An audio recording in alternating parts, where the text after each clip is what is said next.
ನಮಸ್ಕಾರ ರೀ ಎಲ್ಲರಿಗೂ ಜೀವನೋತ್ಸಾಹ ಚಾನಲ್ಗೆ. ಇನ್ನೂ ಸಬ್ಸ್ಕ್ರೈಬ್ ಮಾಡಿಲ್ಲ ಅಂದರೆ ಸಬ್ಸ್ಕ್ರೈಬ್ ಮಾಡಿರಿ, ಶೇರ್ ಮಾಡಿರಿ ಮತ್ತು ಬೆಲ್ ಐಕಾನ್ ಕ್ಲಿಕ್ ಮಾಡಿರಿ. ಇವತ್ತು ಮತ್ತೊಂದು ಮಜಾ ಕಾನ್ಸೆಪ್ಟ್ ಹೇಳಿಕ್ಕೆ ಹೊಂಟೇನಿ. ಅದ್ರ ಹೆಸರು ಎಂಬ್ರೇಸ್ ದ ಎನಿಮಿ, ಅಂದ್ರೆ ವೈರಿನ ಹೋಗಿ ಅಪಗೋ ಅಂಥೇಳಿ. ಅದರ ಅರ್ಥ ಖರೆ ವೈರಿ ಅಲ್ರಿ. ಮತ್ತು ವೈರಿ ಅಂತಂದರೆ ಇಲ್ಲೇ ಒಂದು ಪ್ರಾಬ್ಲಮ್, ಸಮಸ್ಯೆ ಬಂದಾಗ ಆ ಸಮಸ್ಯೆಯಿಂದ ಓಡಿ ಹೋಗದೆ ಆ ಸಮಸ್ಯೆಯನ್ನು ತಬ್ಬಿಕೊಂಡು ಅದನ್ನು ಹೆಂಗೆ ಸಾಲ್ವ್ ಮಾಡಬೇಕು ಅನ್ನೋದೇ ಎಂಬ್ರೇಸ್ ದ ಎನಿಮಿ ಕಾನ್ಸೆಪ್ಟ್. ಎರಡು ಮಜಾ ಘಟನೆಗಳನ್ನ ಹೇಳ್ತೀನಿ. ಒಂದೇದು ನೋಡ್ರಪ್ಪ, ಇದು ಎರಡು ರಿಯಲ್ ಲೈಫ್ ಇನ್ಸಿಡೆಂಟ್ಸು, ಖರೆ ಆದದ್ದು. ಒಂದೇ ಇನ್ಸಿಡೆಂಟ್ ಏನಪ್ಪ ಅಂತಂದ್ರೆ, ಒಬ್ಬ ಹುಡುಗ ತನ್ನ ಗ್ರ್ಯಾಜುಯೇಷನ್ ಮುಗಿಸ್ಕೊಂಡ, ಇಂಜಿನಿಯರಿಂಗ್ ಗ್ರ್ಯಾಜುಯೇಷನ್ ಮುಗಿಸ್ಕೊಂಡ ಬೆಂಗಳೂರು ಅಂತ ಊರಿಗೆ ಬಂದ. ಅವನ ಕಾಕನ ಮನ್ಯಾಗ ಇದ್ದ. ಆಮೇಲೆ ಏನಿತ್ತಪ್ಪ ಅಂದ್ರೆ, ಆ ಹುಡುಗಿಗೆ ಒಂದು ದೊಡ್ಡ ಪ್ರಾಬ್ಲಮ್ ಇತ್ತರಪ್ಪ, ಒಂದು ಫೋಬಿಯಾಗತ್ಲೆ ಇತ್ತು. ರಾತ್ರಿ ಅವಂಗೆ ಸಬ್ ಕಾನ್ಷಿಯಸ್ನೆಸ್ನಾಗ ಎಚ್ಚರಾಗಿಬಿಡ್ತಿತ್ತು. ಎಚ್ಚರಾಗಿ ಮನ್ಯಾಗಿನವ್ರ ಮಂದಿನೆಲ್ಲ ಹೆದರ್ಸ್ತಿದ್ದ. ಸೊ ಮತ್ತು ಅವ್ನು ಕಾನ್ಷಿಯಸ್ನೆಸ್ ಬರ್ತಿತ್ತು, ಪಾಪ ಮತ್ತು ಬೇಜಾರು ಮಾಡ್ಕೊಂಡು ಮತ್ತೆ ಮಲ್ಕೋತಿದ್ದ.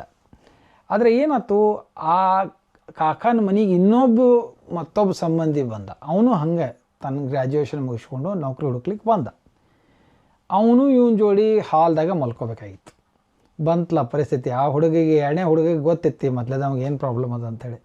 ಅವ್ನು ವಿಚಾರ ಮಾಡಿ ಕಡೆಗೆ ಒಂದು ಸೊಲ್ಯೂಷನ್ ಕಂಡು ಹಿಡಿದ. ಏನಪ್ಪ ಅಂದ್ರೆ, ರಾತ್ರಿ ಮಲ್ಕೋಬೇಕಾದ್ರೆ ಈ ಮೊದಲೇ ಹುಡುಗ ಏನಿದ್ಲ ಪ್ರಾಬ್ಲಮ್ ಇತ್ತು, ಆ ಹುಡುಗನ್ನ ಗಟ್ಟಂಗೆ ಹಿಡ್ಕೊಂಡು ಮಲ್ಕೋತಿದ್ದ.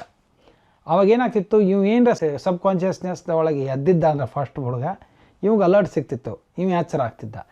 ಅವಾಗ ಅವ್ಗೊಂದು ಸಣ್ಣಂಗೆ ಒಂದು ಬಡದು ಒಂದು ಗೆಡ್ಡಿ ಒಂದು ಕೊಟ್ಟು ಸಣ್ಣಂಗೆ ಪೆಟ್ಟು ಭಾಳ ಜೋರು ಹತ್ತಲಾರ್ದಂಗೆ ಆದರೆ ಅವನಿಗೆ ಎಚ್ಚರಾಗೋಂಗೆ ಮಾಡ್ತಿದ್ದ. ಇದು ನೋಡ್ರಿ ಮಸ್ತ್ ಕಾನ್ಸೆಪ್ಟ್. ಇದು ಪ್ರಾಬ್ಲಮಿಂದ ಅವ ಓಡಿ ಹೋಗಲಿಲ್ಲ, ಸಮಸ್ಯೆಯಿಂದ ಓಡಿ ಹೋಗಲಿಲ್ಲ, ಆದರೆ ಅದಕ್ಕೆ ಪರಿಹಾರ ಕಂಡಿಡ್ಕೊಂಡ. ಆ ಸಮಸ್ಯೆಗೆ ಕಾರಣ ಏನು ಅಂಥೇಳಿ ಅರ್ಥ ಮಾಡ್ಕೊಂಡು ಅದ್ರ ಮೇಲೆ ಕೆಲಸ ಮಾಡಿದ. ಇನ್ನೊಂದು ಮಜಾ ಘಟನೆ, ಇದು ನನ್ನ ಜೀವನದಾಗ ನಡೆದದ್ದು.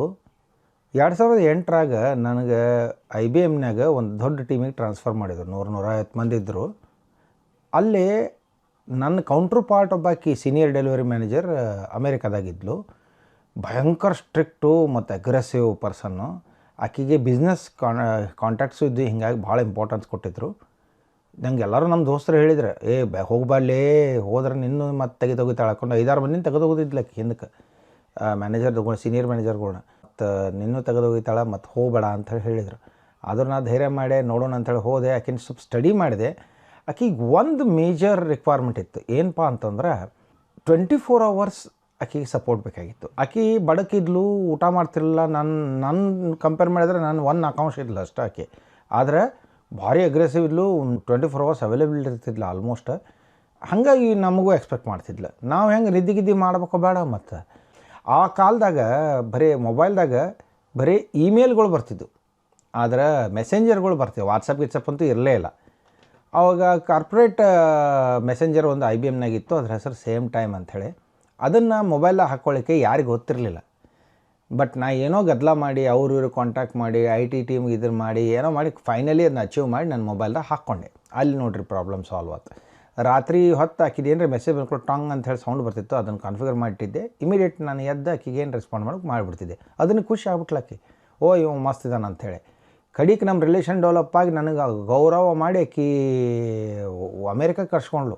2 ವಾರ ತನ್ನ ಟೀಮ್ ಎಲ್ಲ ಭೇಟಿ ಮಾಡಿಸಿ ಎಲ್ಲ ಮಸ್ತ್ ಪೈಕಿ ಗೌರವ ಕೊಟ್ಟಳು. ಆಮೇಲೆ ನಾನು 4 ವರ್ಷ ಇದ್ರಿ ಆ ಟೀಮ್ನಾಗ. ಇದು ಒಂದು ಎಕ್ಸಾಂಪಲ್ ಎಂಬ್ರೇಸ್ ದ ಎನಿಮಿಗೆ.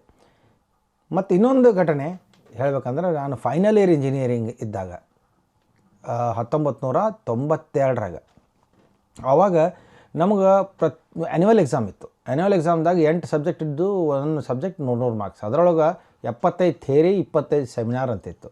ಸೆಮಿನಾರ್ ಅಂದ್ರೆ ನೀವು ಹೋಗಿ ಸ್ಟೇಜ್ ಮೇಲೆ ನಿಂತು ಒಂದು ಸಬ್ಜೆಕ್ಟ್ ಮೇಲೆ, ಒಂದು ಟಾಪಿಕ್ ಮೇಲೆ ಮಾತಾಡಬೇಕು. ಸುಮಾರು ಒಂದು 2-3 ಸೆಷನ್ ಒಂದೊಂದು ಸಬ್ಜೆಕ್ಟ್ನಾಗ ಇತ್ತು. ಅದಕ್ಕೆ ಒಂದು 25 ಮಾರ್ಕ್ಸ್ ಇಂಟರ್ನಲ್ ಕೊಡ್ತಿದ್ರು. ನನಗೆ ಎಷ್ಟು ಹೆದರಿಕೆ ಅಂದರೆ, ಸ್ಟೇಜ್ ಕರೇಜ್, ಬಾಯಿ ತೆಗಿಲಿಕ್ಕೆ ಬರ್ತಿರ್ಲಿಲ್ಲ.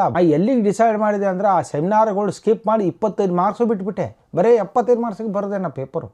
ಅದ್ರಾಗ ಫಸ್ಟ್ ಕ್ಲಾಸ್ ಬಂತು ಬಿಡ್ರಿ, ಏನೋ ಅವ್ನಿಗೆ ಗುದ್ದಾಡಿ. ಆದರೆ ನಾ ಏನು ಮಾಡಿದೆ, ಮುಂದೆ ಇಂಜಿನಿಯರಿಂಗ್ ಎಲ್ಲ ಮುಗಿದ ನಂತರ ನನಗಿದು ವೀಕ್ ಪಾಯಿಂಟ್ ಅದ, ಇದನ್ನ ಯಾಕೆ ವೀಕ್ ಪಾಯಿಂಟ್ ಮಾಡ್ಕೊ, ಇದನ್ನ ಸ್ಟ್ರಾಂಗ್ ಪಾಯಿಂಟ್ ಮಾಡ್ಕೋಬೇಕು ಅಂಥೇಳಿ ಕ್ಲಾಸ್ಗಳು ತೊಗೊಳಿಕ್ಕೆ ಶುರು ಮಾಡಿಬಿಟ್ಟೆ. ಈ ಡಿಪ್ಲೊಮಾ ಸ್ಟೂಡೆಂಟ್ಸಿಗೆ ಸ್ಟಾರ್ಟ್ ಮಾಡಿದೆ, ಆಮೇಲೆ ಇಂಜಿನಿಯರಿಂಗ್ ಸ್ಟೂಡೆಂಟ್ಸಿಗೆ ಸ್ಟಾರ್ಟ್ ಮಾಡಿದೆ, ಕ್ಲಾಸ್ ತೊಗೊಳಿಕ್ಕೆ ಶುರು ಮಾಡಿಬಿಟ್ಟೆ. ಅವ್ರು ಕ್ಲಾಸ್ ತೊಗೋದು ಏನಾಗ್ಬಿಡ್ತು ಅಂತಂದ್ರೆ ಮಾತಾಡೋದು ಹ್ಯಾಬಿಟ್ ಆಗಿಬಿಡ್ತು. ಪ್ರಾಬ್ಲಮ್ ಸಾಲ್ವ್ ಆಗ್ಲಿಕ್ಕೆ ಸ್ಟಾರ್ಟ್ ಆಯಿತು. ಕೊನೆಗೆ ಏನಾಯ್ತಂದ್ರೆ ನಂದು ಮೋಸ್ಟ್ ಲವ್ಡ್ ಪ್ರೊಫೆಷನ್ ಆಗಿಬಿಡ್ತದು ಕ್ಲಾಸ್ ತೊಗೊಳೋದು, ಟೀಚಿಂಗ್. ನಾನು ಭಾಳ ಮಂದಿಗೆ, ಸಾವಿರಾರು ಮಂದಿಗೆ ಟೀಚ್ ಮಾಡೀನಿ. ಇವತ್ತು ನನ್ನ ಸ್ಟೂಡೆಂಟ್ಸ್ಗಳು ಎಲ್ಲೆಲ್ಲೋ ಹೋಗ್ಯಾರ. ಆಮೇಲೆ ನೀವು IBM ಅಂತ ಕಂಪ್ನಿ ಒಳಗೆ ಸಾವಿರ ಮಂದಿಗೆ ನಾನು ಕ್ರಾಸ್ ಗ್ಲೋಬ್ ಟೆಕ್ನಿಕಲ್ ಸೆಷನ್ಸ್ ಎಲ್ಲ ತೊಗೊಂಡೆ. ಸೊ ಇದರ ಅರ್ಥ ಏನಪ್ಪ ಅಂದ್ರೆ ಅಗೇನ್ ಎಂಬ್ರೆಸ್ ದ ಎನಿಮಿ. ಯಾವ್ದು ನಮ್ಮದು ವೀಕ್ ಪಾಯಿಂಟು ಅಥವಾ ಯಾವ್ದು ಪ್ರಾಬ್ಲಮ್ ಅದ ಅಂತ ಅನಿಸಿದ್ರೆ ಅದನ್ನು ನೀವು ಜೋರಾಗಿ ಅಟ್ಯಾಕ್ ಮಾಡಿರಿ.